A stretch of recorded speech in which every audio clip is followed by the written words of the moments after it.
All right, so the second major topic we want to look at in Chapter 10, Social Responsibility and Justice, has to do with the topic of health care. Lawrence McCullough, in his article, The Right to Health Care, essentially claims that all individuals have a basic right to health care, whereas his opponent, Robert Sade, is going to argue no. Health care is essentially just a product to be sold to the highest bidder. Well, if we take a look at what McCullough says first, he argues that when it comes to the question of basic rights, what do you mean by rights? Well, there's people that talk about divine right, man-made right, natural right, and he says healthcare is best understood in terms of natural rights. But the idea of rights implies a public character. And so he raises 3 points on this issue. First, rights are public, not private. So if something is a right, it has to be out there in the open to where everybody knows it. Secondly, rights are general or universal. Rights are not things that should apply to one person but not to another. If it is a right, it applies universally to all. And thirdly, if something is to be declared a right, there has to be a logical support for that claim. A person can't just say, this is my right. They have to be able to justify it in some way. Otherwise, you could come up and say, well, I think it's my right that everybody should give me $100. Well, you're not going to get anybody to believe that unless you've got a very good argument to prove that point. So you have to be able to justify it. But in any event, McCullough says that health care is just that. It is a natural right. It is something that everyone should know, that should be universal to everyone, and something that has a strong justification behind it. Now, at the basis of McCullough's claim, he wants to justify the idea of natural rights, and the father of natural rights theory is the English philosopher John Locke. John Locke wrote a work called Second Treatise on Government in 1690, and it was intended to justify what was known as the Glorious Revolution of 1688 that took place in Britain. Basically, that was when James Stuart was removed from the throne and William and Mary were placed upon it. It was a revolution that changed the whole face of Britain, really, in a lot of ways. And it had to be justified, so he wrote this book as a way of justifying it. Less than 100 years later, Thomas Jefferson is going to plagiarize large portions of Locke's work in drafting the Declaration to justify the American separation from the home country of Britain. Well, the basic theory that Locke lays out we can understand in 6 basic points. The first one says, in the state of nature, all men are free and equal. No man is sovereign over any other.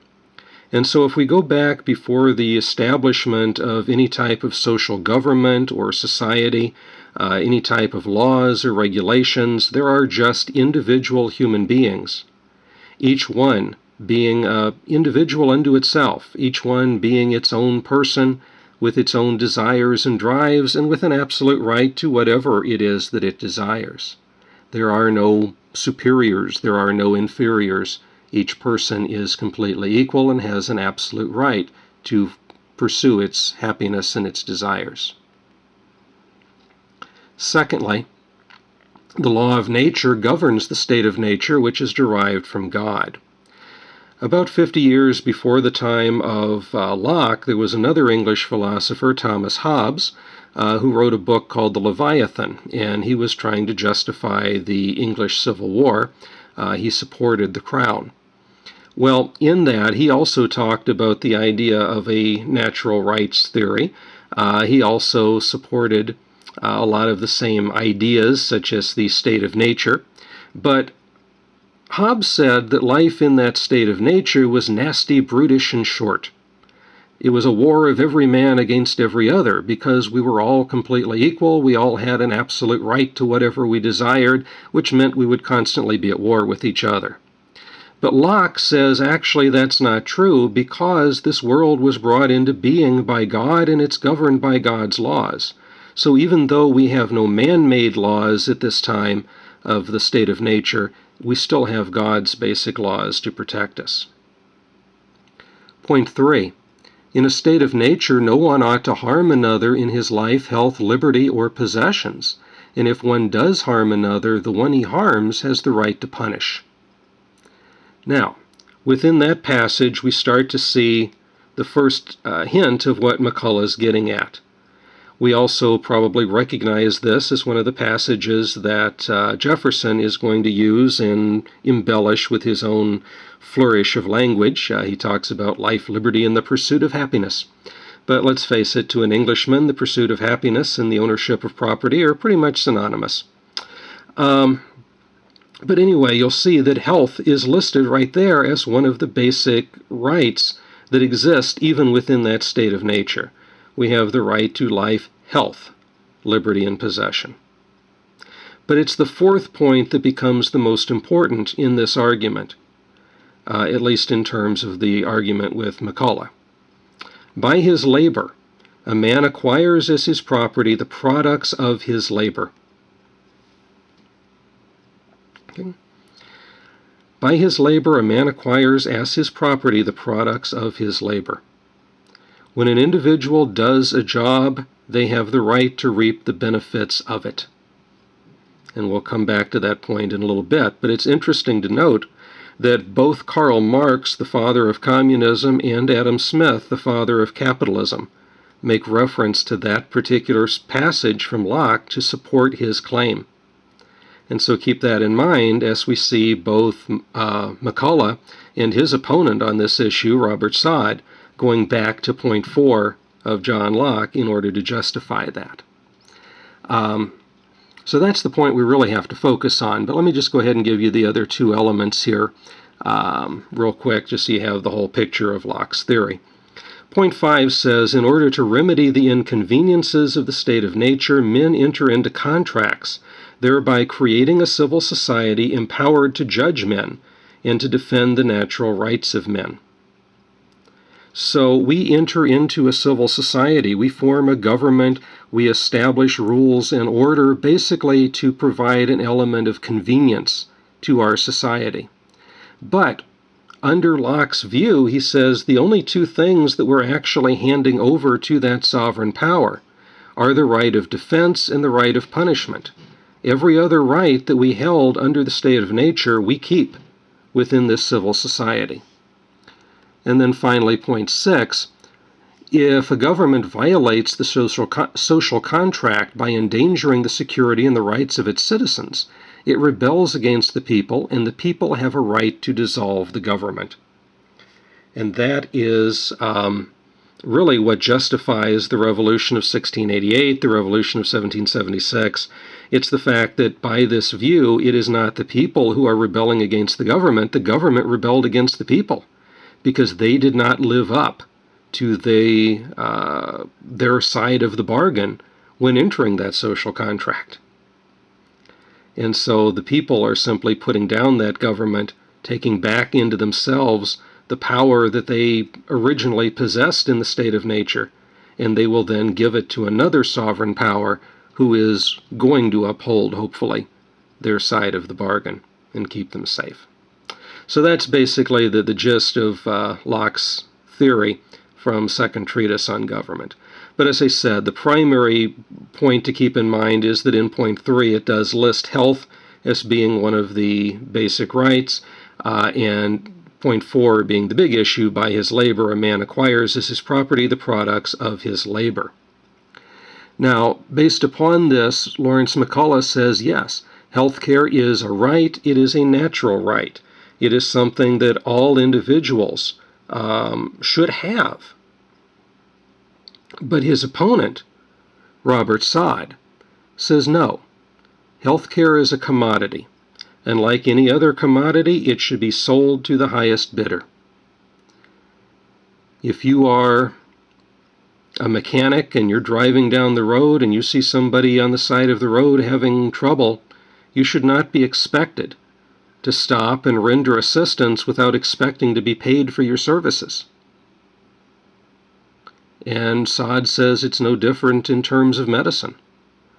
You should not expect, if you do not have insurance, if you don't have the money to pay for it, you should not expect to be treated, because that doctor has worked very long, very hard to get where they are.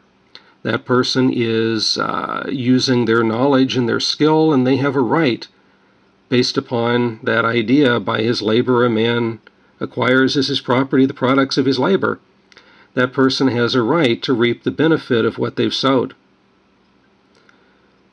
So since that doctor went through, how many years of schooling and training, residency to get to that position, that person has a right to reap the benefit for all of that hard work. And so I am not going to give away my services for nothing.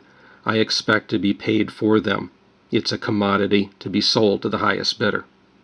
But McCullough argues that while it's true that by his labor a man acquires as his property the products of his labor, the fact of the matter is that you didn't achieve it on your own. You didn't learn all of this stuff on your own. You were reading books. You were listening to lectures. You were standing on the shoulders of giants. You were listening to what the other people had to say.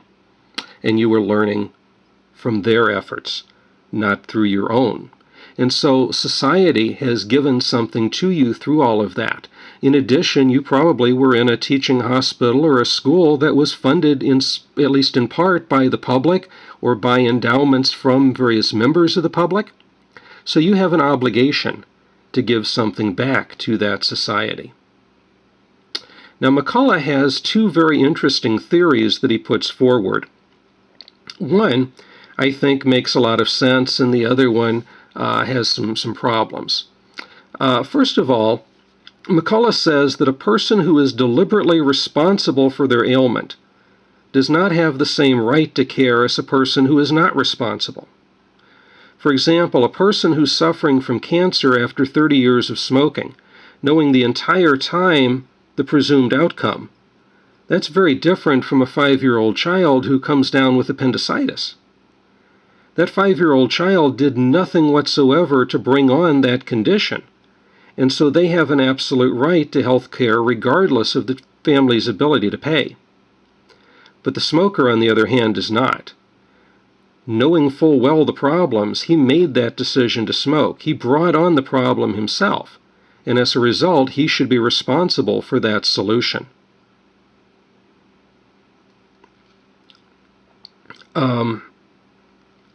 And so in that respect, McCullough says that we should draw that distinction. If a person has developed a problem through no fault of their own, then they have an absolute right to care. If a person has done something deliberately to themselves, if they've led to their own problem like that smoker did, then why should we as society have to foot the bill for that? Under those circumstances, let them pay for it. And this becomes a way, basically, of making sure that people get the treatment that they need, but also of being able to keep the costs manageable. Now, the idea sounds all right. The problem, of course, is that when you introduce insurance companies into it, they're experts at finding ways of not paying. And I think that anything that you do could be perceived as your own fault. You're out running, you're out jogging one morning, and you happen to trip over something and twist your ankle. The insurance company might say, well, see, if you hadn't been out running, that wouldn't have happened, so it's your own fault. That's not the way McCullough intends it, but I could definitely see insurance companies acting in that way. And so that's the problem, I think, with that theory. The other theory that McCullough puts forward, I think, makes more sense, and that's this. Doctors, on average, if we were to take a doctor's salary and cut it in half, they would still be making more than about 80% of the country. And he says, I'm not talking about cutting their salary in half. What I'm suggesting is that doctors devote 2 days out of every month to work at a free clinic. Now, if this is managed rightly, that clinic could be staffed round the clock, year-round, and all the doctors would effectively have to do is to donate 2 days of their time to that service. The rest of the month, they're working their normal cases, their normal clientele, they're making their regular money. But instead, 2 days, they're going to devote that services to help the poor. In that way, those people who need coverage, who can't afford it, they can go to those free clinics that are fully staffed at all times. And those doctors aren't really losing out that much, because that would become a tax write-off for them in terms of whatever they lost through that. And the rest of the time, they're working well, they're living well, they're making their money. And I think that seems like a much more reasonable situation or solution than what McCullough, or than the other suggestion that McCullough makes. So in any event, these are the two sides, the two issues that are talked about within the text. And you really have to decide for yourself whether you side with McCullough or with Sade. And if you do side with McCullough, the question becomes, how do we pay for it? And you can see here his two solutions to that problem. There's one other thing I need to mention very quickly because it's relevant to the case study that's coming up, and that is just a quick distinction between private and public hospitals, since we're talking about the issue of health care. A private hospital is a for-profit business. It does not get any type of government assistance or aid. It is answerable to shareholders. It is required to bring in profit, or it is going to close down. A public hospital, on the other hand, is open to all individuals. It is subsidized by the government. There are different plans that are put into place to give it help, to give it aid. And the thing is that the private hospital, because of being just that, private, it does have the right to send individuals away who cannot afford to pay, whereas the public hospital is required to bring everyone in. Well, what this means, of course, is that the private hospital usually has a good deal of money and capital at its disposal, whereas the public hospitals are trying very hard to keep the lights on and the machinery working. Because of this, it is the private hospitals who tend to have the money to put into research, to advance the medical cause, and that's kind of why the private hospital is necessary. But the public hospital is also necessary because it's there to provide for everyone who effectively needs it. So I just wanted to give you that quick distinction so that you understood when you got to the case discussion what the difference was between private and public hospitals. The public hospital is required to take everyone. The private does have the right to send people away. Okay, well that is about all we have time for today, so have a great day, and we'll talk to you guys in a future video.